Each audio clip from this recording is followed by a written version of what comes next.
Hi friends, நாம் இப்போ பார்க்க போகிறது கடற்கரை பகுதியில் அமைஞ்சிருக்க ஒரு அழகான சிவன் கோயில்.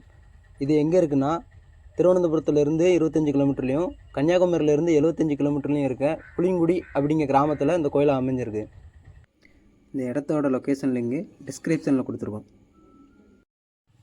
இந்த கோயிலோட சிறப்பம்சமே 58 அடி உயரம் கொண்ட பிரம்மாண்டமான சிவபெருமானின் கங்காதேஸ்வரர் சிலை தான். பாறைக்கு மேலே சிவன் கம்பீரமாக உட்காந்து இடது கையில் திரிசூலம் ஏந்தி நிற்கிற மாதிரி பிரம்மாண்டமாக வடிவமைச்சிருக்குது. பார்க்க ரொம்பவும் அழகாக இருக்குது. இந்த கோயிலை சுற்றி கடல் அலையோட சத்தமும் காற்றோட சத்தமும் எப்போவுமே நிறைஞ்சிருக்கு.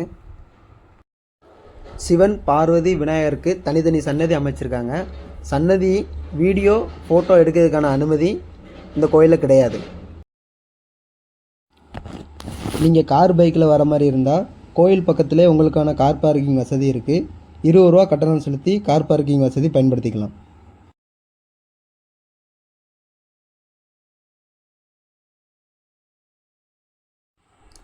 இந்த பார்க்கிங் மட்டும் இல்லாமல் வர வழியிலையும் தனியார் பார்க்கிங் இருக்குது.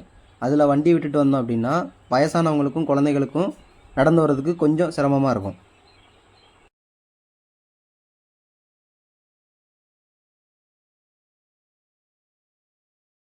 நீங்கள் பஸ்ஸில் வர மாதிரி இருந்தால் நேரடியாக கோயிலுக்கு வர்றதுக்கான பஸ் வசதியும் கேரளா கவர்மெண்ட் மூலயமா ஏற்படுத்தியிருக்காங்க. நீங்கள் அதையும் பயன்படுத்திக்கலாம்.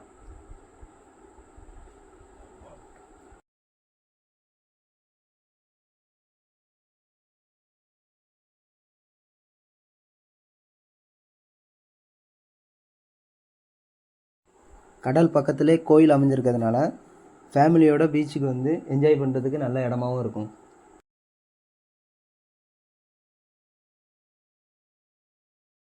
திருவனந்தபுரத்துக்கு வந்தால் மறக்காமல் இந்த இடத்துக்கு வந்து விசிட் பண்ணி பாருங்கள். உங்களுக்கு பெட்டரான அனுபவம் கிடைக்கும்.